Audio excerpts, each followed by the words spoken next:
Quoi de mieux que ce lieu au bord du Verdon pour pouvoir parler du stress? La compréhension du stress selon la tradition du Tao. Imaginez la scène suivante. Fin de journée, vous circulez sur une petite route de campagne. D'un coup, sur la route, sous vos phares, une biche. Celle-ci est surprise.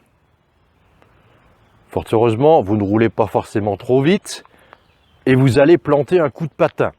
Elle est surprise et elle ne bouge pas. Que se passe-t-il? En un instant, elle a déterminé qu'elle n'a pas le temps de lancer une action de fuite. À ce moment-là, toutes ses forces vont partir de l'intérieur et vont venir en surface. Son corps, son squelette va devenir dur, raide, pour être prête à encaisser l'impact. Vous vous êtes arrêté, fort heureusement. Elle titube. Elle arrive sur le bas-côté de la route, elle s'ébroue et le stress est chassé. Et elle repart dans la forêt. Vous, de votre côté, en un instant, un quart de seconde, vous avez entreaperçu cette biche sur la route. Trop tard.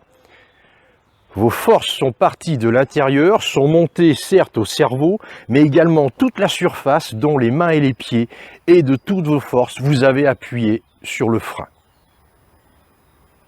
Seulement, vous n'allez pas être capable de vous ébrouer. La plupart du temps, dans une situation, je dirais à peu près normale, peu à peu, votre niveau de stress va redescendre. Vous revenez à l'état de normalité, c'est-à-dire que ces forces qui sont parties sur l'extérieur pour assurer la survie vont pouvoir regagner les profondeurs. Dans le cas de la biche, cette mécanique allait lui préserver les organes internes, les centres vitaux. Certes, peut-être effectivement, si l'impact avait eu lieu et s'il était violent, peut-être que son squelette aurait été brisé, mais elle aurait préservé l'intérieur. Nous fonctionnons de la même façon, car nous faisons partie également de la nature.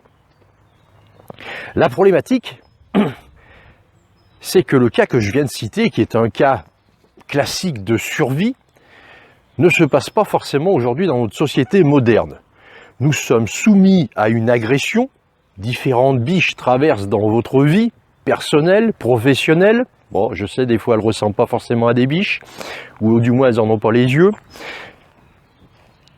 Le problème, c'est qu'au moment où, après cette agression, votre système devrait pouvoir revenir au calme et pouvoir se réouvrir, à ce moment-là, il se passe le contraire, vous êtes encore soumis à une autre attaque, une autre agression.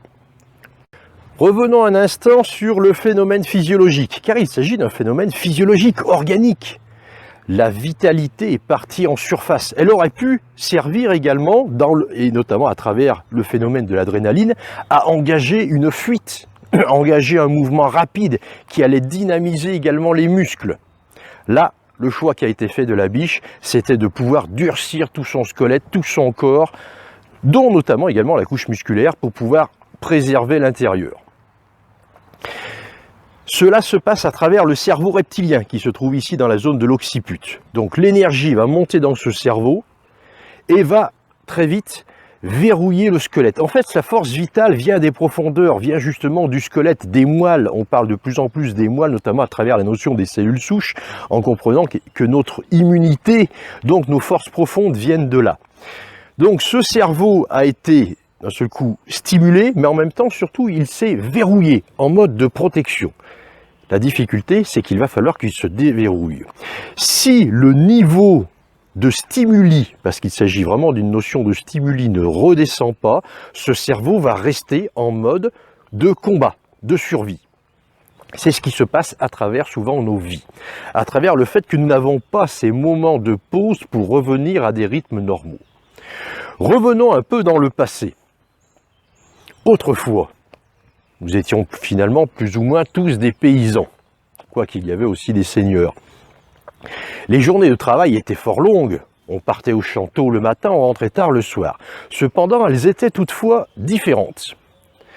Elles étaient échelonnées de pauses casse-croûte, de sieste sous les arbres et également de discussions entre les différents ouvriers de la propriété, le voisin que l'on rencontrait au coin du champ lorsqu'on arrivait avec, on va dire, son labour. Aujourd'hui, tout ça a disparu. Si aujourd'hui, on reprenait ce même paysan et qu'on le plaçait dans nos conditions de travail qui existent énormément, surtout dans les villes, où on le mettait pendant 7 heures derrière un bureau, mais il dirait, mais vous êtes fou. Il dirait, c'est impossible de travailler comme ça. On n'est pas efficace, on s'épuise, il ne se passe rien. Aujourd'hui, la problématique du stress, c'est qu'on s'en aperçoit pas. On a créé une société qui avait pour fonction de gagner du temps, ou plutôt d'éviter d'en perdre. Un jour, un client, un agriculteur, me dit la chose suivante. Autrefois, il s'occupait de ce terrain, son labour, avec un cheval. Et lorsqu'il arrivait au bout du champ, il croisait le paysan d'à côté et il tapait la discussion. C'était très bon pour le cheval, moment de pause, et pour eux aussi, quitte à peut-être partager, on va dire, un petit bout de grignotage. Depuis, c'est lui qui me dit ça, depuis qu'il a un tracteur, lorsqu'il arrive au bout de son champ et qu'il voit son voisin sur son tracteur également, sa première réflexion est de se dire « Oh, il va me faire perdre du temps ». Et il m'avoue très humblement que depuis qu'il a toutes ces machines-outils qui lui permettent de gagner du temps, en fait, il n'a plus de temps. Et peu à peu, surtout, il s'est coupé de tout contact social. Peu à peu, sa réflexion, c'est de se dire « Oh là là, lui, il va me faire perdre du temps, ça va me faire perdre du temps. » Et ainsi de suite. Et en fait, il court après le temps, il n'en a plus. Et en plus, il n'arrive plus à gagner sa vie, contrairement à autrefois où il vivait. Voilà. Nous avons créé une société qui a pour fonction, qui un jour s'est mis la définition, l'équation à résoudre, arrêter de perdre du temps. Et elle a choisi d'éliminer certaines choses. Le problème, c'est qu'elle a éliminé ce qui était vital. Rapports sociaux, c'est de la perte de temps, c'est pas productif, ça crée rien, on enlève, et ainsi de suite. Moment de détente, ça sert à rien. Or, le problème, et c'est toute la vision du Tao, c'est qu'on a la notion du yang, actif, et la notion du yin, qui, en apparence, semble statique, du coup plutôt régénérant, ressourçant. Sans lui, il n'y a pas de yang. Il y a un moment où tout s'écroule. Moi, le nombre de fois où j'ai vu des personnes en clientèle qui me disaient « mais autrefois j'étais à 200%, puis là actuellement ils sont en dépression, ils sont en burn-out, et ils me disent « je comprends pas, mais 200% c'est pas normal, il y a un problème, c'est pathologique ».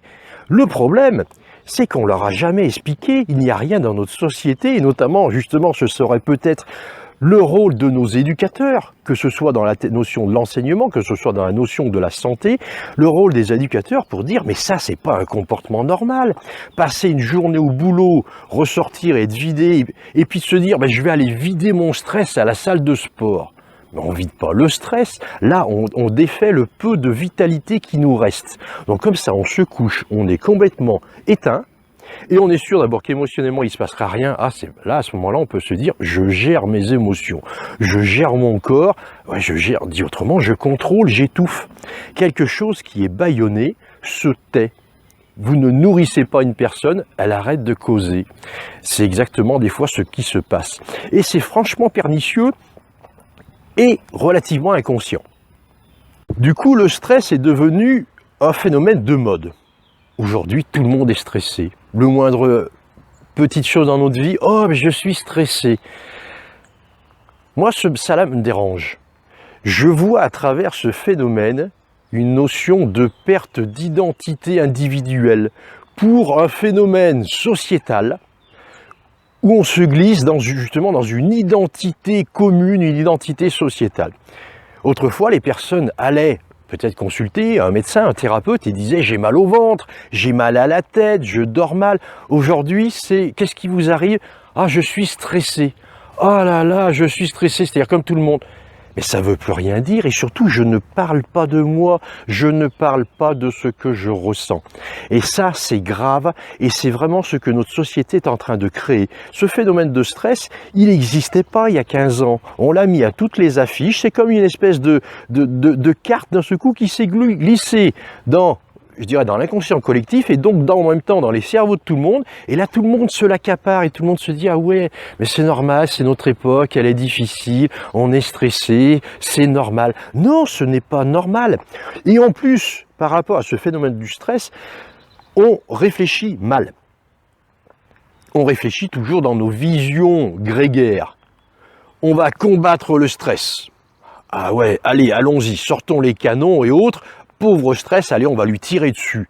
Mais si on a compris justement de quoi il s'agit, il ne faut pas oublier qu'à l'origine, le stress vient d'une découverte comportementale de Britanniques, si je me souviens bien, qui ont découvert effectivement cette mécanique de survie de l'être humain, comment les forces pouvaient se répartir, même s'ils vont l'expliquer autrement à travers les différentes zones du cerveau, ça revient effectivement à cette vision qui était typiquement chinoise de comprendre que l'énergie vitale, à un moment, va partir des profondeurs pour venir en surface parce qu'elle est sollicitée là et qu'à ce moment-là, si on a besoin de la totalité va venir à ce niveau-là. Finalement, le stress est un phénomène individuel, mais surtout également sociétal, d'une société qui a perdu contact avec la nature et surtout, et évidemment, avec sa propre nature. Nous appartenons à la nature, notre corps fait partie de la nature. Et il en subit, le terme subir entre guillemets, les différents rythmes. Et notre corps sait très bien, et normalement il fonctionne comme cela, qu'en hiver je ne peux pas fournir le même effort qu'au printemps.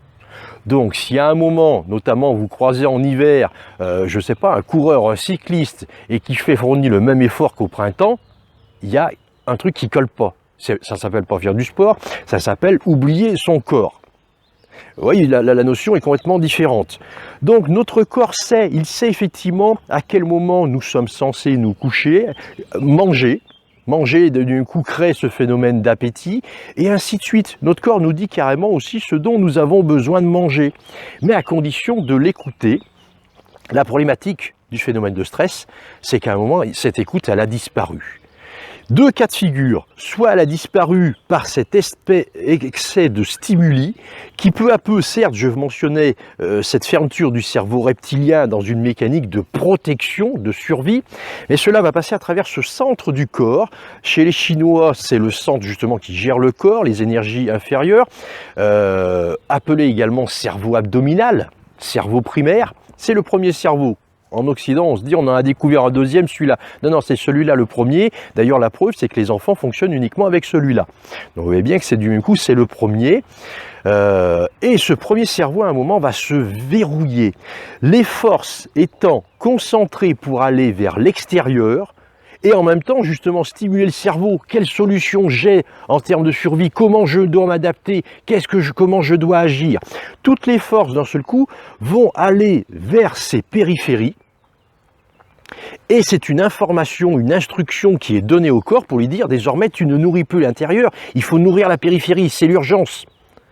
Mais le problème, c'est que quand l'urgence s'inscrit dans la durée, quand il n'y a plus cette mécanique de retour au repos, que l'animal a besoin, et l'être humain aussi, nous avons ce besoin de sécurité, à un moment de se dire, ok, il y a eu la traque dans la journée, là maintenant je suis revenu dans ma tanière, dans mon logis, et je peux enfin relâcher, m'ouvrir, je suis en sécurité, et je me régénère.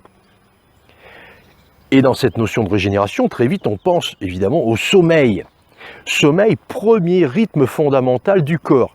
Si l'on a un problème de sommeil, moi, dans ma vision, effectivement, lorsque je rencontre des personnes qui viennent me consulter sur ce sujet, c'est que je me dis, ils ont perdu le sommeil, ils ont perdu le corps. Eh oui, respiration, pareil, chose élémentaire du corps, que normalement on n'a pas besoin de contrôler. Et là, d'un seul coup, ça devient oppression thoracique, on a du mal à respirer, et tout. Les symptômes du stress, on peut parler de l'hypertension, on peut parler d'agitation, de différentes humeurs qui vont avec. Toutes ces choses-là reposent sur ce centre inférieur. Chez les Chinois, on définit l'être humain en 3 dimensions. La tête, le corps et l'espace médian, qu'on pourrait appeler également le cœur, qui en même temps serait le lieu d'échange justement entre ces deux facettes-là, à travers justement ce concept de l'énergie, donc zone de l'énergie, zone également du sang avec juste en dessous justement l'organe du cœur. Donc c'est pas uniquement cette zone du cœur, l'organe du cœur, c'est beaucoup plus vaste que ça, c'est également notre dimension de sensation, de relation avec notre environnement, parce que sensation, justement, c'est bien à travers nos sens, nous recevons une information, nous sommes en relation avec les autres. Les taoïstes disent avec le ciel, avec la terre et avec les 10 000 êtres. Zone de sensation et également, du coup, zone également d'émotion. Une chose qui embarrasse fortement notre société, surtout dans le concept, on va dire dans la mécanique professionnelle, les émotions. Ok, on a admis, nous sommes des êtres d'émotions, c'était les études dans les années 50-60, beaucoup du côté des États-Unis en ressources humaines.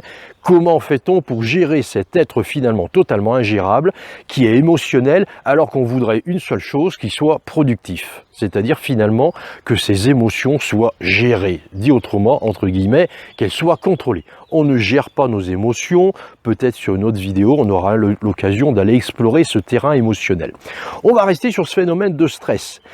Quand on comprend cette mécanique-là, ce terme « gérer le stress » que l'on voit un peu partout, c'est un beau business le stress. Je suis désolé, soyons honnêtes, c'est un magnifique business pour à la fois la pharmacie, le coaching et j'en passe. Gérer le stress? Non, on n'a pas à gérer le stress. On a juste à rouvrir et à remettre en place cette dynamique normale du corps qui fait que votre vitalité vient des profondeurs, dit autrement des tripes, et elle nourrit le centre de sensation et elle nourrit l'esprit. À ce moment-là, votre tête est posée au-dessus de votre corps et vous êtes tranquille. Je peux réfléchir, je peux être concentré sur quelque chose et je suis efficace. Dans l'autre cas, j'ai la tête qui va dans tous les sens et je brasse des idées. Ça me fait penser beaucoup à ce qu'on retrouve aujourd'hui dans le terrain professionnel qui n'existait pas il y a 15-20 ans. Toutes les 3 minutes, on passe un coup de téléphone à un collaborateur pour lui dire « Tiens, à propos, il y a ça ». Mais autrefois, on groupait nos appels, on appelait 2 fois dans la journée, on disait voilà la liste effectivement des échanges, on va dire, de ce coup professionnel que l'on a à avoir ensemble. Aujourd'hui, toutes les 3 secondes, on fait un selfie, on envoie, on s'envoie des SMS. En fait, dit autrement, on ne sait plus communiquer. On ne sait plus communiquer parce qu'en fait, nous ne sommes plus en relation. Donc, être en relation, ça veut dire j'écoute aussi le rythme de l'autre. Est-ce qu'il est disponible pour l'instant pour entendre ce que j'ai à dire? C'est peut-être pas le bon moment pour lui. C'est ça, être en relation. Quand je suis pas en relation, je prends mon téléphone et je lui balance plein de trucs. Et puis je les voudrais, si j'attends des réponses, je les voudrais même maintenant de suite. C'est pas être en relation, ça, c'est pas un monde de communication, c'est tout le contraire. Donc en fait, vous voyez que finalement, toute notre société actuelle a été une construction d'une société antinaturelle. Peu à peu, nous avons perdu notre nature. Pour résumer, nous pourrions mentionner d'un côté le corps. Le centre est là, mais le corps, évidemment, c'est tout ça. Le corps qui fonctionne avec des rythmes fondamentaux, avec des besoins déjà élémentaires. Survie. Déjà le premier. Survie, vivre avec ses rythmes, se recharger, se nourrir. Voilà. C'est déjà l'élémentaire. La tête de l'autre côté, qui fonctionne dans un espace complètement différent, et elle qui fonctionne avec cette dimension d'objectif. J'ai des objectifs personnels à réaliser. Et je vais essayer de les réaliser à travers ma vie professionnelle, ma vie affective. Je vais essayer de tordre, manipuler les uns et les autres pour pouvoir aller là où j'ai décidé d'aller. S'il y en a qui me gênent un peu sans m'en rendre compte, d'un seul coup, je vais bien les motiver pour aller sur mon chemin. Ou au pire, je vais les pousser pour pas qu'ils me gênent. Voilà, ça c'est la tête. Effectivement, sa fonction, c'est de se dire, je dois élaborer quelles sont les solutions à adopter pour pouvoir réaliser ça. Objectifs personnels, des objectifs professionnels. Les miens, mais également ceux, parce qu'en même temps, il y a les miens, c'est les personnels, mais il y a ceux qui me sont imposés également aussi par des nécessités économiques, par peut-être mon patron, des objectifs sociétaux, être un bon citoyen, une personne qui paye ses impôts, être quelqu'un de responsable, selon les valeurs aussi éducatives reçues dans l'enfance à travers notamment l'école et autres, parmi, on va dire, nos éducateurs. Et puis également des objectifs familiaux, dont des fois d'ailleurs on n'a pas forcément connaissance, qui peuvent être de tout ordre. Je peux prendre un truc basique, qui était du genre reprendre la boulangerie de papa ou de grand-père. Voilà, et on grandit avec ça, ça s'est glissé dans nos programmes, et on est persuadé que dans ce coup c'est à nous, c'est notre objectif. Non, et en fait, dit autrement, ça veut dire que la tête n'est jamais à l'écoute réellement de ce qui serait bon pour nous. On a tout ce système d'objectifs, et on emploie la plupart de nos forces à essayer de réaliser ça, mais la plupart du temps, il n'y en a pas un qui réellement est juste par rapport à qui nous sommes. Notre corps, lui, par contre, fonctionne différemment. Il porte de façon basique notre identité. Déjà à un niveau cellulaire, c'est la dimension du système immunitaire. Le système immunitaire est le garant de l'intégrité et de l'identité de la personne. À un niveau certes cellulaire, bactériologique, mais également psychologique. Ça, souvent on ne le sait pas, on l'oublie.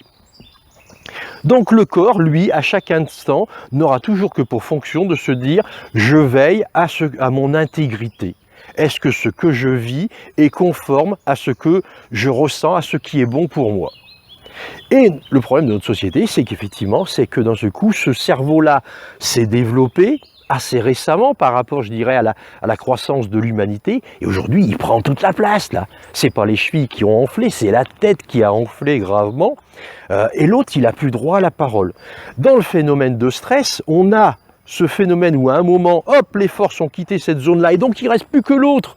Et l'autre, et vas-y, je rame, je cours après mes objectifs, et ce n'est que quand je vais arriver au bout du mur, que je vais me dire, mais en fait, je suis épuisé, mais je ne suis pas épuisé d'hier, je suis épuisé depuis très longtemps, parce que je fais que courir, et il y a belle lurette que j'ai oublié de me ressourcer. Et normalement, se ressourcer, c'est tous les jours. C'est pas une fois de temps en temps, au bout de 3 ans, après 3 ans de projet, de se dire « là, il serait temps que je fasse une pause pour enfin refaire le plein ». Non, non, c'est tous les jours. Sinon, comment est-ce que je peux construire la journée de demain si je ne me ressource pas également d'un seul coup à la fin de la journée d'aujourd'hui? L'enjeu du stress, c'est donc finalement de faire le lien entre ces deux cerveaux et donc de pouvoir établir cet espace médian. Les taoïstes l'appellent l'être humain entre ciel et terre, entre terre et ciel, si vous voulez, c'est plus simple dans cet ordre-là.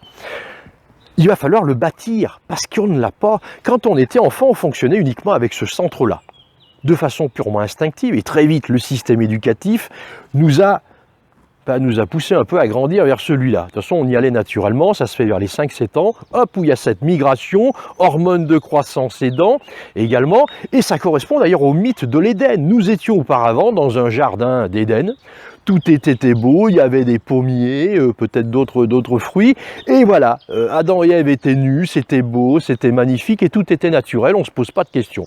Et d'un seul coup, à ce moment-là, une fois qu'on a bouffé la pomme, dit autrement, le jardin d'Éden, le pommier, c'est l'axe de la colonne vertébrale, axe tertiel, et d'un seul coup, la pomme, c'est les deux hémisphères du cerveau. Voilà, la pomme, d'un seul coup, commence à être active, et à ce moment-là, je ne vois plus le monde à partir de là, et là, je le vois là. Et là, à ce moment-là, Adam et Ève, qui étaient tranquilles 2 secondes avant, en sont à se regarder en se disant « Ah merde, on n'est pas pareil, là ça devient embarrassant ».